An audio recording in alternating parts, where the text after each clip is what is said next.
Hello guys, I am Siddharth Nigam. आज हम लोग यहाँ पे एक गवर्नमेंट की बहुत ही पॉपुलर स्कीम को डिस्कस करने के लिए आए हुए हैं, जिसका नाम है पब्लिक प्रोविडेंट फंड, जिसको शॉर्ट में हम लोग पीपीएफ भी कहते हैं।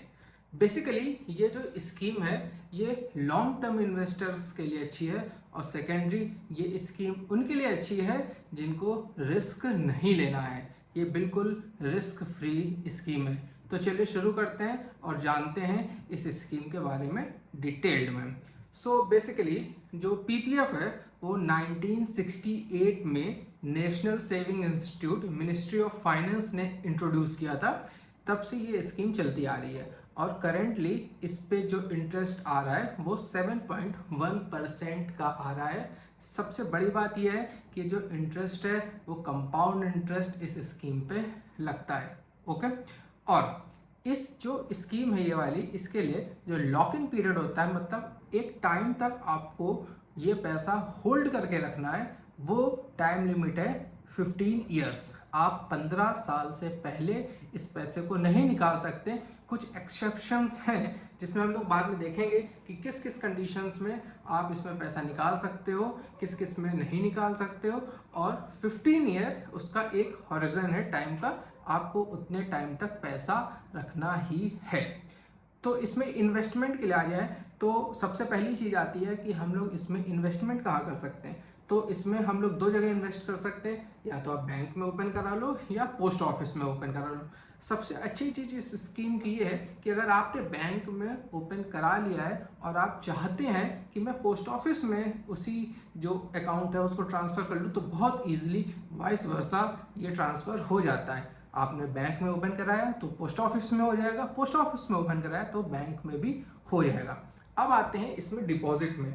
तो हम लोग जो इसमें डिपॉजिट होता है वो हम लोग फाइनेंशियल ईयर्स लेके चलते हैं। फाइनेंशियल ईयर आप सबको पता होगा, फाइनेंशियल ईयर स्टार्ट होता है 1 अप्रैल से 31 मार्च। इसको हम लोग एक financial year, one financial year बोलते हैं। तो आप एक फाइनेंशियल ईयर में मिनिमम आपको 500 का डिपॉजिट करना ही है। अगर आप एक फाइनेंशियल ईयर में 500 का भी डिपॉजिट नहीं करते हैं तो आपका अकाउंट डॉर्मेंट हो जाएगा, बंद कर दिया जाएगा। फिर आपको कुछ चार्जेस के साथ वो पैसे डालने होंगे और फिर से वो रीएक्टिवेट होगा। और साल में आपको 1.5 लाख, ओके, 1.5 लाख रुपए तक आप इसमें अमाउंट जमा कर सकते हो।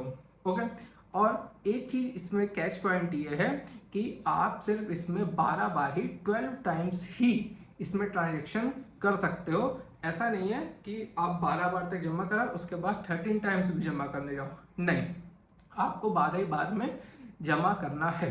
ओके, सो इस स्कीम को और थोड़ा ध्यान से समझें तो इसमें अगर हम लोग टैक्सेस की बात करें तो ये ट्रिपल ई में कैटेगरी में आता है। अगर एटीसी के तहत अगर हम लोग इसमें देखना चाहें तो सबसे अच्छी चीज़ ये है कि इसमें कोई भी टैक्स नहीं लगता है, ट्रिपल ई एग्जाम्प्ट है। ट्रिपल ई एग्जाम्प्ट बहुत ही अच्छा एग्जाम्प्ट होता है टैक्स पेयर्स के लिए। बेसिकली इसमें क्या होता है, जो 3 ई होती हैं वो हर एक चीज़ को दिखाता है। जो पहला होता है जितना अमाउंट हम इन्वेस्ट कर रहे हैं वो भी टैक्स फ्री है।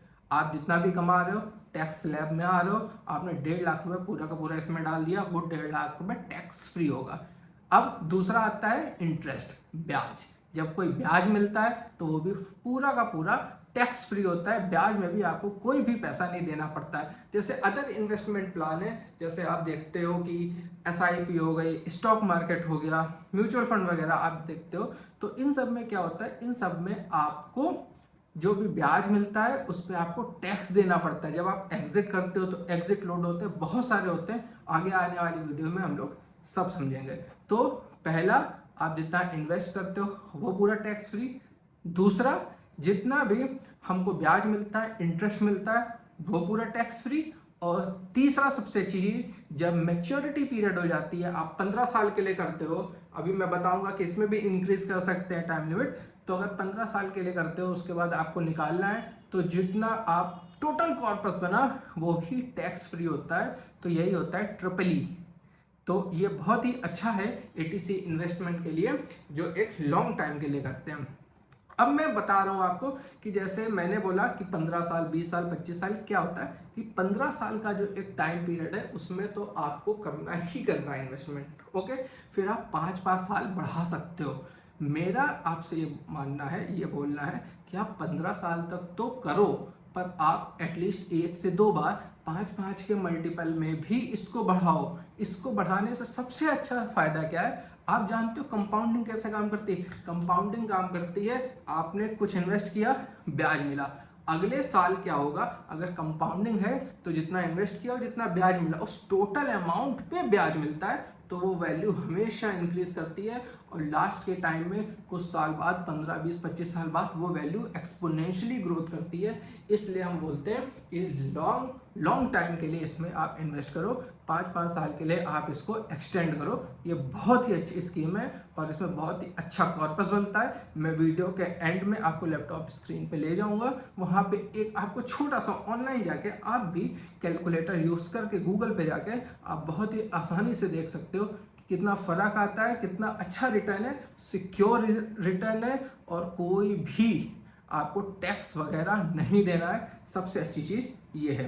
तो मिनिमम इन्वेस्टमेंट मैंने आपको बता दी कि 500 की होगी, 1 फाइनेंशियल ईयर में मैक्सिमम 1.5।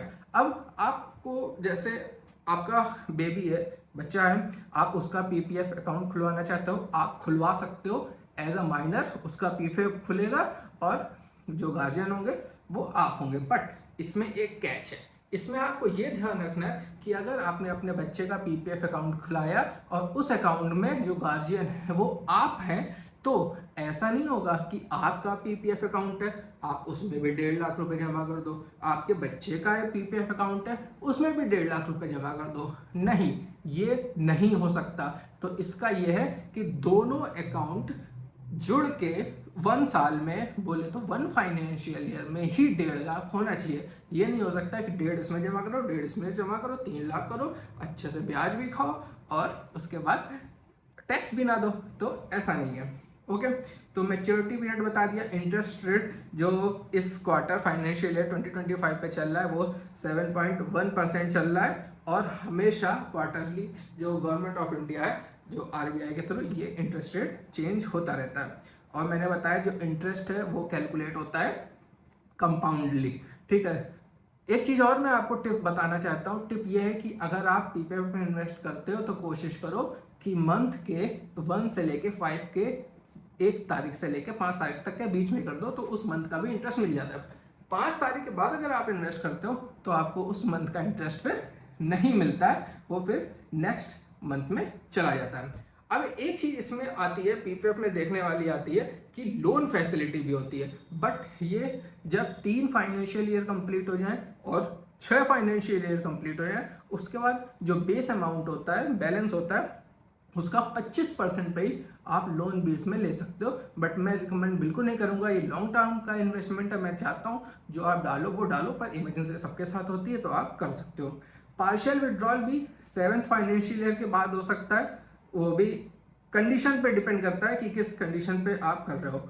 बात आती है कि 15 साल का पीरियड है पर मेरे को पैसे की ज़रूरत है, क्या मैं प्री मैच्योर क्लोजर कर सकता हूँ? हाँ, आप बहुत आराम से कर सकते हो, बस कंडीशंस हैं, जैसे मेडिकल कंडीशंस हैं, एजुकेशंस हैं, तो आप प्री मैच्योर क्लोजर कर सकते हो। बट आपके 5 फाइनेंशियल ईयर कंप्लीट होने चाहिए, 5 फाइनेंशियल ईयर आपके कंप्लीट होने चाहिए, उससे कम में आप प्री मैच्योर क्लोजर नहीं कर सकते हो। नॉमिनेशन की फैसिलिटी है, आप नॉमिनी कर सकते हो। अगर आपको कुछ होता है तो जो आपके नॉमिनेशन है, जो नॉमिनी है, आप उनको बैंक जो है या पोस्ट ऑफिस जो है वो आपको सारा रुपए उनको दे देगी।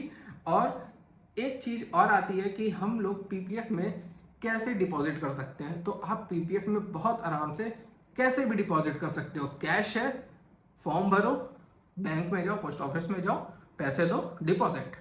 ऑनलाइन आप यूज करते हो, ऑनलाइन ट्रांसफर करो, डिपॉजिट। ओके, चेक है आपके पास, चेक बनाओ, बैंक में दो, डिपॉजिट। तो इतना है पीपीएफ के बारे में। शायद कोई भी ऐसा पॉइंट नहीं बचा जो छूटा हो। मैंने सारी की सारी जानकारी पीपीएफ को रिगार्डिंग आपको दे दी है। अगर आपको तब भी कोई सवाल है, कोई क्वेश्चंस है, तो आप कमेंट बॉक्स में आराम से करो। अगर ज़्यादा ही कुछ कमेंट्स आते हैं जो थोड़े से जैसे किसी को क्लियर नहीं है, तो मैं एक अलग से छोटा सा वीडियो बना दूंगा, रील वगैरह बना दूंगा, शॉर्ट्स बना दूंगा, तो आप उसमें से भी देख सकते हैं। ओके, तो अब हम लोग कंप्यूटर स्क्रीन पे डायरेक्ट चलेंगे और फिर वीडियो को वहीं से रैप कर देंगे। तो आपको सिंपल ब्राउज़र में जाना है। मैं गूगल पे आ गया हूँ और यहाँ पे मैं सर्च करूँगा PPF कैलकुलेटर।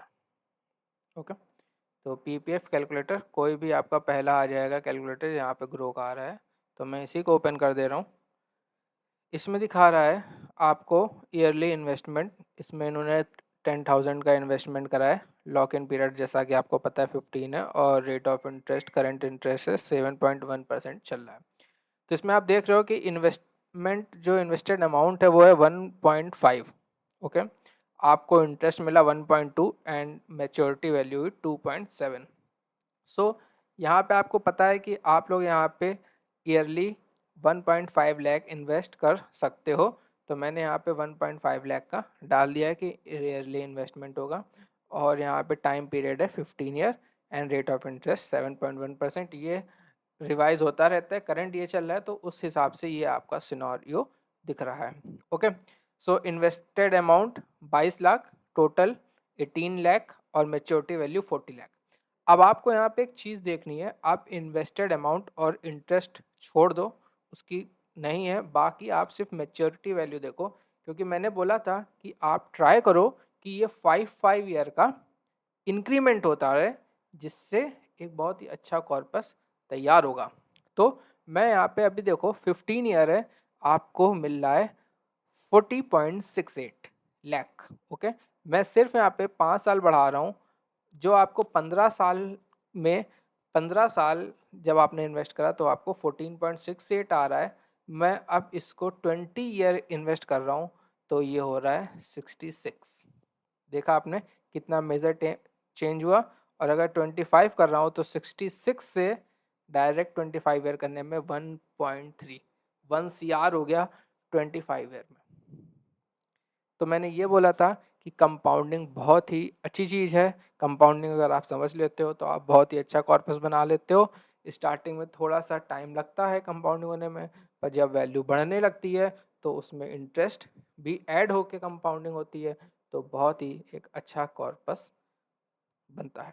ओके, सो आज की वीडियो के लिए धन्यवाद। कोई भी डाउट हो आप कमेंट सेक्शन में पूछ सकते हो, मैं उस पर रिप्लाई कर दूंगा। सो फिर चलते हैं। Okay, take care, bye bye.